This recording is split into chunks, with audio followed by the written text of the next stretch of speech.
Es muy importante la presencia de los colegas en este auditorio y para eso es muy importante tener un auditorio y poder hablar desde la abogacía organizada sobre estas temáticas. Hay un colega que no voy a decir quién es, pero que está presente, que el otro día me decía, ¿para qué sirve el colegio de abogados con esto de que ahora vienen las elecciones?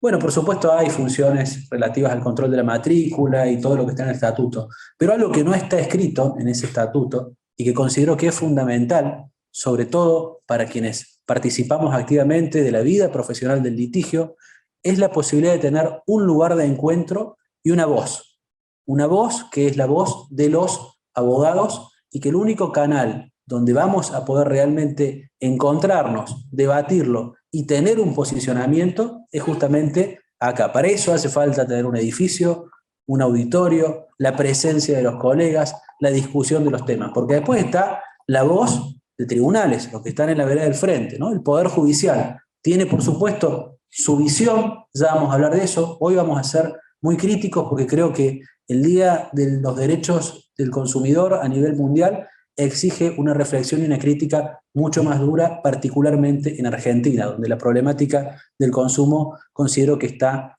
bastante más grave que en el resto de los países, lamentablemente para quienes vivimos en este país. Quiero salirme un poco del libreto, ya algunas de las cosas fueron comentadas, ¿no? El tema de la ONU, el tema de lo que dijo Kennedy, bueno, las cuestiones que son las básicas de cada manual y de cada conferencia del Día del Consumidor, que las pueden encontrar en Wikipedia, las pueden encontrar ahí y están resumidas. Hoy vamos a tratar de hablar de algunas cosas que no están en los manuales y que están más bien en la realidad que vivimos cada día cuando litigamos o simplemente cuando una empresa no nos cumple con alguna obligación o nos desconoce un contrato que está firmado o que no está firmado, porque hoy en día sabemos que nada se firma tampoco, ¿no? Los contratos accedemos en general sin necesidad de firmarlos, sobre todo en materia de consumo, este famoso contrato de adhesión. Entonces, lo primero es entender, voy a tomarme el tiempo para no excederme, cuál es el concepto del consumidor, y para eso me parece importante comprender que el consumidor es un concepto sociológico, no es un concepto que está en una ley, sino que es un concepto que está en la sociedad y que por lo tanto, como concepto sociológico, el genio que tuvimos, el gran jurista del continente, de su época, por supuesto, que fue Vélez Sarsfield, de ninguna manera podría haber visto, haber profetizado lo que iba a ser el mundo tecnológico de hoy, las corporaciones de hoy. Fíjense, el código de Vélez Sarsfield, que es un código que regía hasta hace muy pocos años, ¿no? hasta el 2015, fue escrito en 1869, aprobado en 1871, a libro cerrado, como cuentan los libros de historia. Bueno, Vélez Sarsfield, cuando aprueba ese código, todavía no se había inventado la Coca-Cola. 1886. Uno puede pensar, a ver, Vélez Sarsfield, ¿se habrá tomado una Coca-Cola Vélez Sarsfield? Es poco probable históricamente, pero ahí, años después de la aprobación del Código Civil, empiezan a surgir las primeras corporaciones. Corporaciones que hoy están absolutamente presentes en todos los aspectos de nuestras vidas. Si yo les digo Google, Gmail, Instagram, WhatsApp, Facebook, son lugares, espacios donde pasamos parte importantísima de nuestras vidas, y de esos 5 ejemplos que les di, 2, o sea, de los 5 productos corresponden a 2 corporaciones, es decir, son productos de la misma corporación. Entonces está claramente a la vista que existen unas corporaciones que se han desarrollado y que nos determinan cada uno de nuestros días, cada momento, desde que nos levantamos hasta que nos acostamos, estamos relacionándonos con estas grandes corporaciones que no tienen cara. Podrá haber un CEO, podrá haber algún representante en un momento, o venir un abogado y decir que es el representante de la automotriz, pero la corporación no tiene una cara, no tiene una persona visible. En esto hay un libro de un profesor de historia israelí que se llama Youssef Harari, se llama De animales a dioses, y describe el proceso, cómo el hombre fue desarrollando a través de esta idea y de esta posibilidad que tiene el hombre de construir mitos, fue desarrollando la civilización, a través de las religiones, el concepto de Estado, que es un concepto de ficción. A partir de ahí va desarrollando, y en eso tienen importancia gravísima las corporaciones. Dice Youssef Harari, sería imposible convencer a un mono de cambiarle una banana por un billete de 100 pesos, ¿no? El único animal o mamífero que puede cambiar una banana por un billete de 100 pesos es el hombre o el ser humano, porque confía, porque cree en ese mito que es el billete de 100 pesos.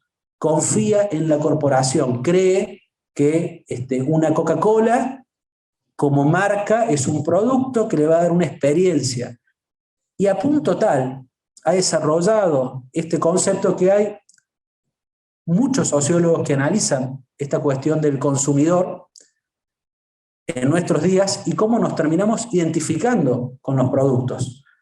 Zygmunt Bauman que no es Batman, no es el caballero de la noche, Bauman, el sociólogo polaco muy destacado, escribe un libro que se llama Vida líquida. Ahí nos dice, los consumidores terminan identificándose con el consumo. La vida líquida es porque soy lo que consumo. Es decir, tengo un teléfono iPhone, soy una persona. Tengo uno que es con Android, soy otra persona. Acá en la esquina hay un cartel de una camioneta Honda. Dice, escapa de los estereotipos, dice la camioneta. Una camioneta fabricada en serie. No sé cómo me voy a escapar de los estereotipos comprándome un producto que he fabricado miles iguales. Pero ese mensaje que nos mandan desde las corporaciones, que nos identifican con las distintas empresas, con el ánimo de venta, es lo que implica que nosotros también somos parte de una sociedad en la cual el consumo forma parte de nuestra identidad, de nuestra circunstancia diaria. Si viajamos y vemos un McDonald's, es casi una embajada de una serie de cosas. Si hay un McDonald's, ahí tengo un baño limpio, tengo una comida que conozco. La marca cobra una importancia que nunca en la vida pudo haber imaginado Vélez Sarsfield. ¿Y por qué lo menciono Vélez Sarsfield? Porque nuestros jueces, la mayoría de ellos, nuestros funcionarios, la mayoría de ellos, y de nuevo, cuando soy crítico, siempre va a haber excepciones, siempre va a haber un fiscal que trabaja como debe ser, jueces que hacen lo que debe hacerse, e incluso más arriba hasta habrá algún miembro del Tribunal Superior de Justicia que entienda estas cuestiones tan elementales sobre el concepto profundo del consumidor que viene a revolucionar el mundo jurídico. Quizá en esto puedo pecar un poco de soberbia, pero el derecho civil es un derecho del siglo XIX. El derecho laboral es un derecho del siglo XX, se desarrolló y ya veremos la extinción, porque las formas de relación jurídica de hoy no tienen nada que ver con las formas en las cuales se basa ese derecho laboral. Pero el derecho del consumidor es el derecho del siglo XXI, es lo que está ahora y se viene y cada vez nos va a afectar en mayor modo. Particularmente en Argentina, ¿qué es lo que nos ocurre? Si uno toma este concepto sociológico de consumidor y lo lleva a la cuestión política, a la cuestión económica y a la cuestión jurídica, lo que obtiene es que en lo político, nuestros políticos no están entendiendo el problema del consumidor. Lo bajo a la tierra, lo vemos en los autoplanes. Los autoplanes, de lo cual hoy no voy a adentrarme mucho porque es el tema del que más vamos a hablar. Los autoplanes se hicieron para proteger a las empresas, a las automotrices, de la inflación. En el gobierno de Onganía se juntaron las automotrices con un dictador, una persona que no fue elegida democráticamente, y inventaron este sistema para proteger y para que los consumidores le financiemos los autos a las empresas. Fíjense que es el único país del mundo en el que el consumidor le financia el auto a la empresa. En el resto, el consumidor va al banco, después paga la cuota, se endeuda con el banco. Acá el consumidor se endeuda con una automotriz, contratos nefastos. Otro tema, solo por poner un ejemplo, alquileres. No le pegan, pero ni una con el tema de los alquileres, ¿no? Cada vez los inmuebles hay menos oferta, hay mayor problemática. La ley contiene, porque de hecho hemos colaborado con parte de esa redacción, artículos muy valiosos que siguen la jurisprudencia más avanzada en la temática, pero los puntos fundamentales trabajan con una lógica intervencionista, demagógica, y de nuevo esto no es ni con el gobierno actual ni con el anterior. Desde una mirada consumerista, todos están bajo esa misma lógica de no entender cómo funciona la mecánica actual del mercado y qué es realmente la vulnerabilidad. Yo que vivo en el centro tengo marchas todos los días, no voy a decir de qué, pero marcha de una cosa, marcha. La marcha de los consumidores no se va a hacer, porque como bien dijo Kennedy, seremos el grupo más grande, pero no hay posibilidad de organizarlo, salvo justamente las asociaciones de consumidores, que todavía juegan un rol secundario en esta historia, y es donde apostamos que desde las asociaciones se pueda construir esa identidad del consumidor que tan necesaria es para las reformas a nivel político, desde el Poder Ejecutivo, desde el Poder Legislativo. Vamos ahora al otro plano, al plano económico, y esto lo repetimos de siempre. No podemos hablar de un consumidor real con derechos en un estado como el nuestro, donde la inflación es de 2 dígitos desde hace 100 años, con problemas estructurales que de nuevo es uno de los pocos países del mundo, acá no es el único, pero prácticamente hay muy pocos países que tienen la inflación, y eso afecta de nuevo a toda la problemática. Otra vez los autoplanes tienen que ver con lo de la inflación. El tema de los vuelos, ¿por qué tantos reclamos con respecto a las aerolíneas? Y porque las aerolíneas, cuando pasó la pandemia y tenían que devolverle la plata de los pasajes a los usuarios, les querían devolver la misma plata de hace 2 años a día de hoy, como si no hubiera inflación, que es la misma solución que hacen en todo el mundo. La diferencia es que en Argentina esa solución implica robarle la plata a la gente. Entonces, es un problema en donde tampoco podemos hablar de un derecho del consumidor pleno hasta no solucionar la cuestión de inflación, que es de carácter fundamental, y que todo lo que se haga por encima de eso no es más que maquillaje. No vamos a tener un derecho que realmente funcione si el precio, que es el indicador más importante desde lo económico, desde el punto de vista tan importante para el mercado, no se pueda tener nunca en claro debido a la inflación. Y después, el tema en sí, que es lo que nos preocupa, que es el aspecto jurídico. Ahí es donde veo la gravedad, o digamos, la mayor causa de indignación que puede producirnos respecto de cómo funciona la dinámica del derecho del consumidor en Argentina, y particularmente en Córdoba, ¿no? El derecho del consumidor en Córdoba es hermoso si uno mira los papeles, si uno mira la ley, tenemos instituciones funcionando, tenemos en la ley el daño punitivo, tenemos la gratuidad. Hace poco hubo un avance, ¿no? Un avance legislativo, se puede litigar en Córdoba sin pagar la tasa de justicia. Es un pequeño avance, es lo esperable, pero todavía discutimos las cosas básicas que ya están completamente asimiladas, ratificadas y aclaradas por la propia Corte Suprema. Por ejemplo, materia de gratuidad. La Corte ya especificó, ratificó, dio ejemplos, no sé qué más puede decir la Corte en relación a la cuestión de la gratuidad para el consumidor del proceso de consumo.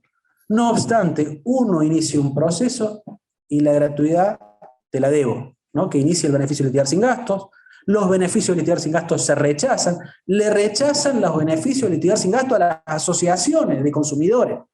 A ese nivel, y estamos discutiendo, y tenemos que estar haciendo recursos por los beneficios de litigar sin gastos de una asociación, ya no de un consumidor, de una asociación que la ley dice es gratis. Pero acá aparecen nuestros doctrinarios que, de nuevo, desde una perspectiva de derecho de Vélez Sarsfield, siguen con las ideas del derecho civil y de que son iguales, y el banco es lo mismo que la persona. La corporación, la automotriz, es lo mismo que el ciudadano de a pie. No lo pueden entender. O sea, no pueden hacer ese salto mental de comprender cuál es la diferencia entre una persona y una corporación. Entonces, ahí vemos cuestiones básicas, ¿no? La gratuidad es uno. Otro aspecto clave tiene que ver con las acciones colectivas. No me quiero extender con el tema de acciones colectivas porque es muy específico, pero también en la acción colectiva, de 100 que se inician, entra una, con suerte. Con suerte hay una que no sé por qué pasa los filtros de ese automático negación del juzgador respecto de la acción colectiva. La ven, le tienen miedo, no les gusta, no sé cuál es el problema, pero es como si no quisieran que ese tipo de procesos tan importantes para lograr políticas legislativas y por una protección masiva de los derechos puedan avanzar. Es un problema grave. Y otro gran problema, hoy tampoco vamos a adentrar, no estaba en el tema, pero es quizá el más apasionante dentro de la materia del derecho del consumidor, es el daño punitivo. El daño punitivo, que es la multa que tiene que imponer el Poder Judicial a las empresas, increíblemente no hay forma, un abogado que ejerza el derecho del consumidor. Y acá veo varios colegas que se dedican casi con exclusividad a esa materia, me pueden desmentir, no sabemos, pero no tenemos idea qué va a pasar con ese daño punitivo al momento de hacer una demanda. Si pedimos mucho, porque pedimos mucho, en la sentencia nos va a decir usted pidió mucho, condene en costa y que la pague su cliente.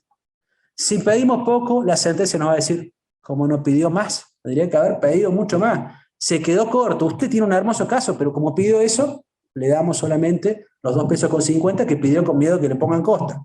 ¿Desde cuándo va el daño punitivo? Nadie sabe si el daño punitivo va desde el momento de la sentencia, desde el momento del hecho, desde el momento en el que queda firme la sentencia con la notificación, desde el momento de cámara, desde el momento del recurso, del otro recurso y del otro recurso, porque las empresas, además, por ser empresas y por ser corporaciones, llevan todo hasta el TSJ. No termina nunca un proceso judicial en esta materia porque no quieren dejar firme ninguna jurisprudencia contraria y porque tampoco hay un activismo que proteja concretamente estos derechos. Me he encontrado en audiencias al Ministerio Público Fiscal, representante de los consumidores, según la ley, representante custodio del orden público consumeril, entrar a discutir que le parecía que el daño punitivo era mucho, que le parece que en ese caso no va. Están grabadas, yo en mi canal he subido muchas de las audiencias. Tengo uno en la que la representante del Ministerio Público Fiscal dice, no, en la audiencia complementaria, después de 5 años,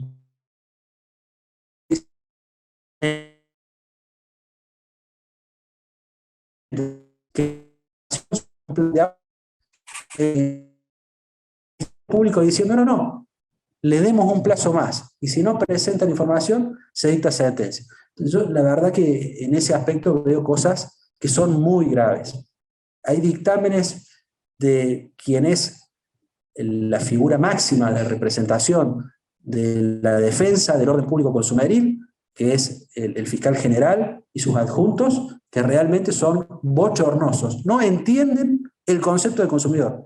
No lo entienden. De hecho, y haciendo una transición con el segundo de los temas, para no alargarme más, el tema del abogado consumidor, por ejemplo, es un tema que en la doctrina se está bastante solucionado, por no decir que está solucionado, digamos.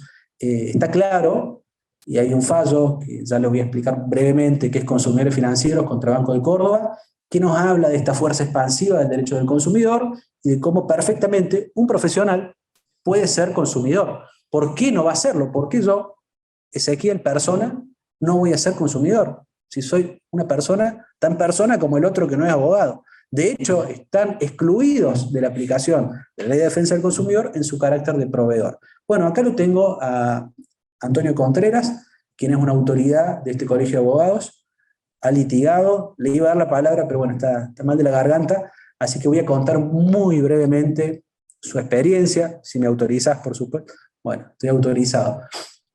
Ha litigado contra una telefónica, su nombre es Telefónica, o sea, Movistar, por unas líneas fijas que tenían en el estudio, unas líneas de teléfono que se utilizaban, obviamente, para el trato habitual con los clientes y con todo, porque el teléfono uno no lo usa para una sola cosa, ni hablar con los teléfonos móviles.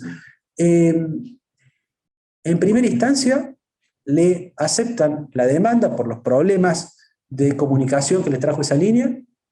Daño punitivo, ¿cuánto fue el daño punitivo, Antonio? 30, bueno. Daño punitivo, le impusieron daño punitivo, ¿no? No vamos a decir el monto porque 30.000 pesos es para pegarse un tiro en el pie. Pero le aceptan la demanda y dicen efectivamente hay que condenarla por daño punitivo a la empresa. ¿Qué dice la Cámara? No quiero decir cuál, después decimos quiénes son los personajes, pero ahora vamos a no nombrar a nadie. ¿Qué dice la Cámara? Algo que no se planteó en primera instancia. Estos señores no son consumidores, porque son abogados. En una línea, algo que ni siquiera Movistar planteó que no eran consumidores. Y la Cámara dio un plumazo, y aparte dice acá, como no son consumidores, la demanda está mal hecha, aplico costas. Y las costas se las aplico desde el momento que inició la demanda. Es más, no sé si del hecho. Esos 30.000 pesos que eran una moneda, creo que hasta para el abogado de Movistar es una moneda eso, lo que termina siendo es una bola infernal de intereses que tiene que pagar el consumidor, o sea, en este caso el grupo de consumidores demandantes, a los abogados de la empresa. Es increíble. Esto pasa al dictamen del fiscal porque ya tiene un recurso de casación denegado y un recurso de queja que fue admitido, en el cual ya tiene un dictamen del fiscal adjunto, que equivale en jerarquía al fiscal general, porque es el que está haciendo el dictamen previo a que pase al TSJ, al Tribunal Superior de Justicia, para los que no manejen las siglas. Y la verdad es que yo no tengo ninguna expectativa en que el Tribunal Superior de Justicia, si el fiscal, que es el que defiende la ley de defensa del consumidor, está diciendo que los abogados no somos consumidores, ¿por qué el Tribunal Superior se va a meter en oponerse a eso? Esa es la realidad. Esa es la realidad. No quiero entrar en casos que por ahí son hasta más graves y que rayan lo absurdo, pero creo que con este ejemplo pueden tener, en todos los libros dice claramente cómo fue el desarrollo del consumidor, cómo la fuerza expansiva del consumidor. Yo les aconsejo mucho este fallo, Consumidores Financieros contra Banco de Córdoba, en el que la jueza defendía esta postura desde toda su vida y ya cuando es camarista la reafirma. Dice, hay dos posturas básicas en esta materia, una postura finalista, el consumidor es consumidor cuando consume, entre comillas, para destino final, una postura teleológica, y una postura maximalista que tiene que ver con ver la cuestión de la asimetría, la posición en el mercado, ¿no? Una postura un poquito que exige más pensamiento, más reflexión acerca del mundo en el que vivimos. Holística, si queremos tomar esa palabra, más comprensiva de la totalidad de esa realidad. Bueno, en esa postura se enrola este fallo, Consumidores Financieros, explica también cómo surge la última reforma de la Ley de Defensa del Consumidor, no digo ahora la del 2015, sino la que se hizo allá por 2008, cuando específicamente se deroga aquella cláusula que contenía antes el artículo 2, que decía que no será considerado consumidor aquel que vuelque a la cadena productiva el producto o servicio que esté incorporando. Esto está debatido, cuando se debate esta reforma, es el ejemplo clásico del tema del tornillo, ¿no? Dice un productor de tornillos puede saber de acero, porque se dedica a los tornillos, entonces sabe de acero. Entonces, respecto del fabricante de aceros, no es consumidor. Pero respecto de la heladera que tiene en el comercio, de la grifería, del teléfono, del aire acondicionado, es un productor de tornillos. No sabe más que de tornillos. Respecto de esas empresas, claramente es consumidor. Bueno, ese fallo termina obviamente aclarando que estos consumidores, que en ese caso son consumidores bancarios y muchos de ellos eran cuenta correntistas, es decir, no eran usuarios de caja de ahorro, sino de cuenta corriente, y por lo tanto presumimos que eran empresarios o pymes o demás, la jurisprudencia esta dice, son consumidores. Por supuesto que son consumidores. Este concepto de la simetría, de que yo soy consumidor respecto de otro que es más grande, es de bastante lógica, ¿no? Yo voy a ser consumidor, por más que sea abogado y sepa de la ley, con respecto a teléfono no tengo idea. ¿Qué puedo saber yo de teléfono, del funcionamiento del servicio telefónico? Por supuesto, entre dos empresas grandes, entre McDonald's y la Coca-Cola, ahí no puede haber consumo. Son dos corporaciones de mucho poder. Pero ¿cómo no va a haber consumo entre un abogado o un profesional? Bueno, tengo otro caso de un dentista que compró un sillón odontológico y la fiscalía me dice, no, porque ese sillón odontológico es para ver los dientes de sus clientes. Está bien, pero no, tiene que llamar. Pero ese sillón odontológico que usa el dentista no tiene nada que ver con la actividad. El dentista no vende sillón, no es que lo reforme y siga. El dentista es un profesional que estudió en la universidad para trabajar sobre los dientes de la persona.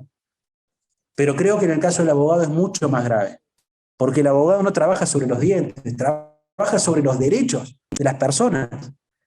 Entonces, si nosotros, como abogados, somos maltratados de esa manera, porque el mensaje no es a este consumidor individual, que ahora va a tener que pagar una fortuna y costa, ya lo veo venir el TCJ bastante complicado, sino a todos los abogados en su conjunto. Por eso es tan importante que los abogados tengamos una voz en esta materia, porque la voz de los abogados es la voz de los clientes. Nosotros somos los que hablamos con los que tienen el problema. Y este concepto, que lo escuchaba muy atentamente al presidente del Superior Tribunal de Justicia, hablando respecto de que la única visión que tiene que importarle es la visión de la gente, la experiencia de la gente. La palabra empatía la dijo 35 veces. La palabra vulnerabilidad.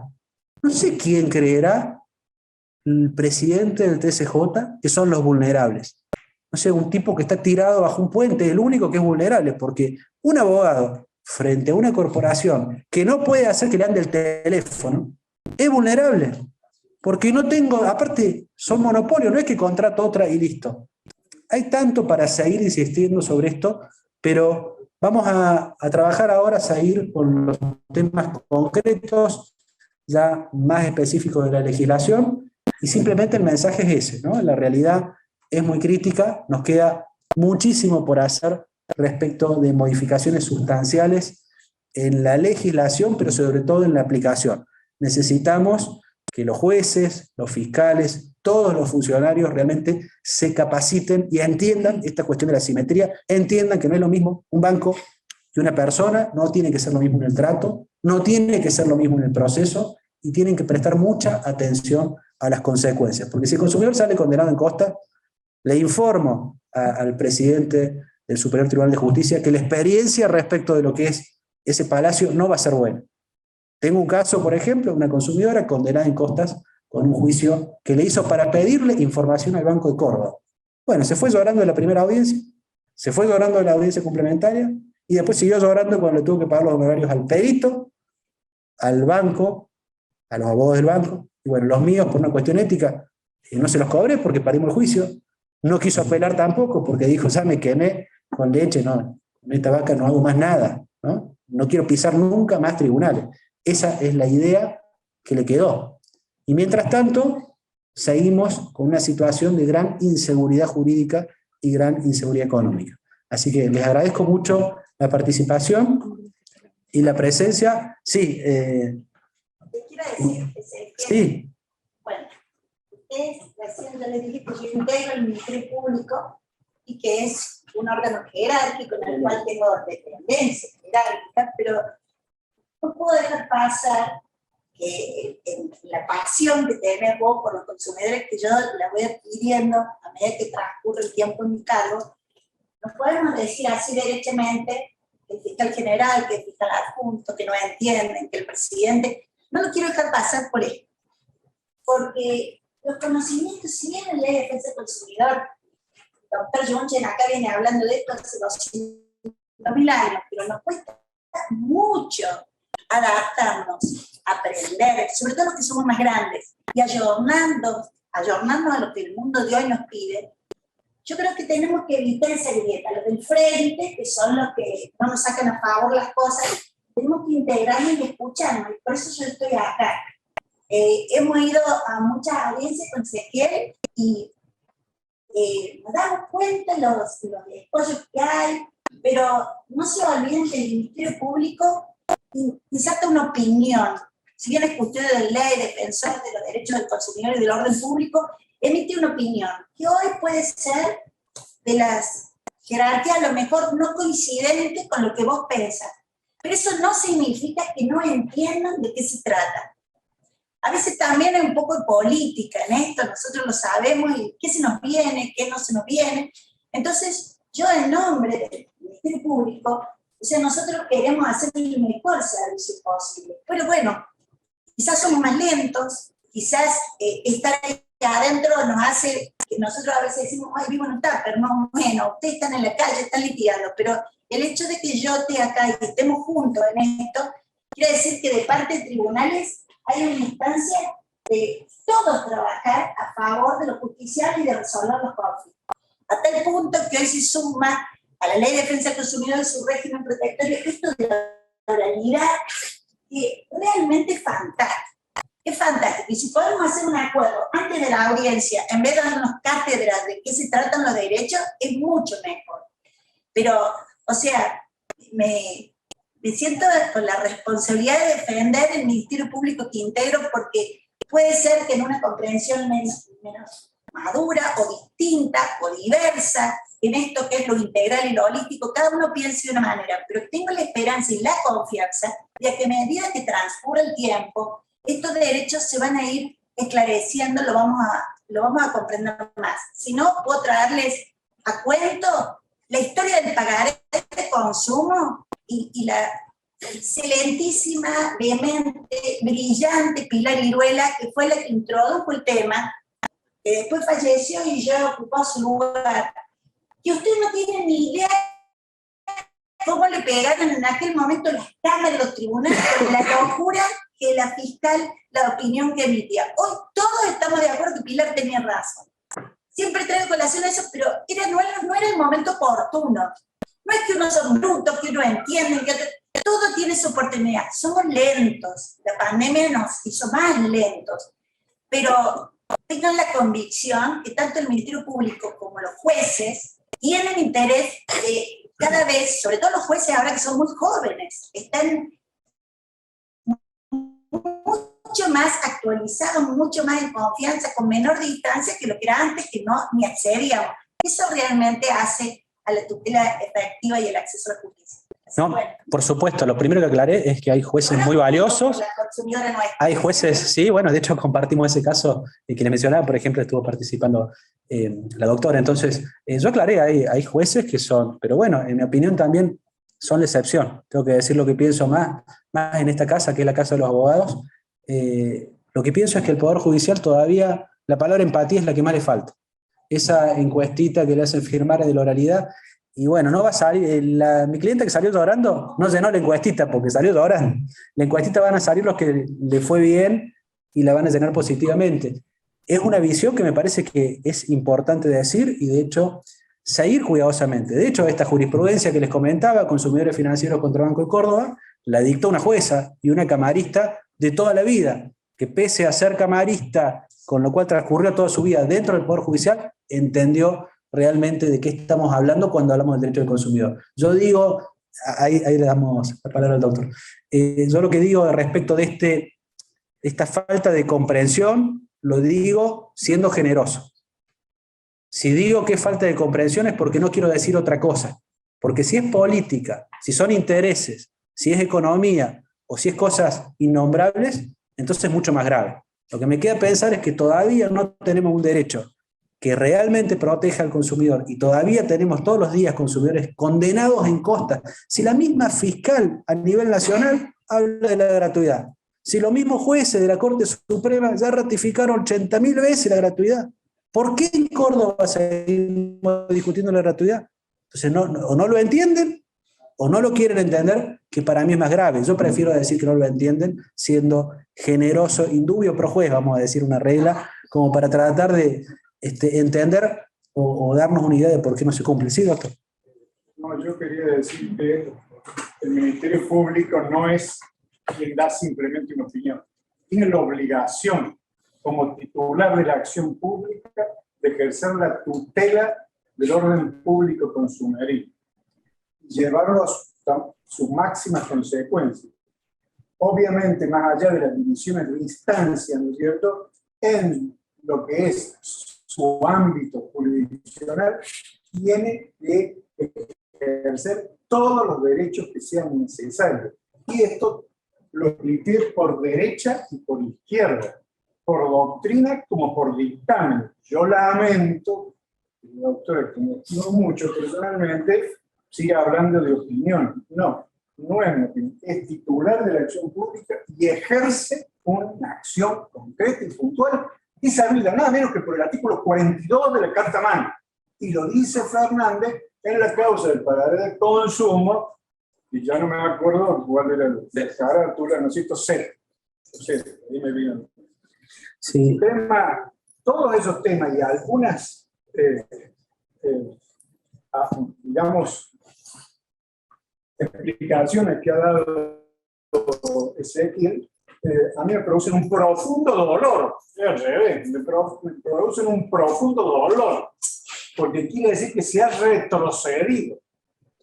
No se han mantenido los criterios que este fiscal sostuvo durante los últimos 10 años, por lo menos, cuando era fiscal de Cámara. Fui 27 años, casi 30 años fiscal de Cámara, pero bueno, por lo menos hablemos de los criterios en el último periodo del Senado, ¿no es cierto? Y bueno, eso es grave. Yo creo que hay que atreverse a decirlo. Eso no es enfrentarse ni con el Ministerio Público ni con el Poder Judicial. Me parece que es analizar puntualmente cómo está la situación jurisprudencial. Yo personalmente sigo lo que puedo, ¿no es cierto? Porque tengo dos materias, dos ámbitos, pero, por ejemplo, el debate sobre la posición de quién es consumidor y quién no es consumidor se había votado. A ver, yo sé quién opina así, no quiero dar nombre, quién opina en la posición finalista, ¿no es cierto? Pero bueno, todas estas cuestiones tienen que hablarse y tienen que salir sobre los tejados, que lo sepa el mundo. El Poder Judicial de Córdoba sigue siendo, ¿no es cierto?, alguien que no aplica la ley de defensa del consumidor, que tiene rango constitucional, como lo han dicho numerosos fallos en los otros ámbitos jurisdiccionales que no son los de Córdoba. Bueno, muchas gracias, doctor. No quiero abusar del tiempo, nos hemos excedido un montón. Lo único sí quiero dejar en claro que tanto la presencia del doctor ex fiscal de Cámara con la presencia de la doctora que es fiscal, en ambos encuentro realmente la palabra empatía, porque son personas que los he visto actuando y se comprometen con el ser humano que hay en el caso. Después la parte jurídica la podemos discutir, pero creo que la parte de la empatía, si yo tuviera que decir mayoritariamente, es de nuevo la visión de este humilde abogado del Poder Judicial. La palabra empatía no está en esos pasillos, está en algunas personas que brillan, que hacen lo que tienen que hacer, que se preocupan, que estudian, que realmente le dan a su función el valor que amerita. Luego, en la macro, y bueno, por eso lo que estamos haciendo es empezar a revisar esos fallos, empezar a poner puntos sobre los IES, y es un poco lo que se va a trabajar este año. Es decir, a ver cuál es el resultado concreto de la aplicación de estas doctrinas, cuáles son los fallos de estas cámaras, cuáles son los fallos de estos juzgados, cuáles son las posiciones de estas fiscalías en cada uno de los temas. La oralidad, sin duda, creo que en cada nota que he tenido oportunidad de hacer respecto al proceso oral, la he defendido porque me parece espectacular. Por supuesto, un automotriz no se puede sentar en un proceso oral, y eso es muy ventajoso para el proceso de consumo, porque se lo ve al consumidor, y por otro lado la empresa no está, ¿no? Está un abogado con cara de malo que ya sabemos todo lo que va a decir. Entonces, en ese sentido, el proceso oral ha contribuido mucho. Pero bueno, no me extiendo más. Agradezco muchísimo la participación en este pequeño debate que se armó, me parece sumamente valioso también para seguir profundizando estos temas, y seguimos con la conferencia, así que les agradezco la paciencia. Muchas gracias.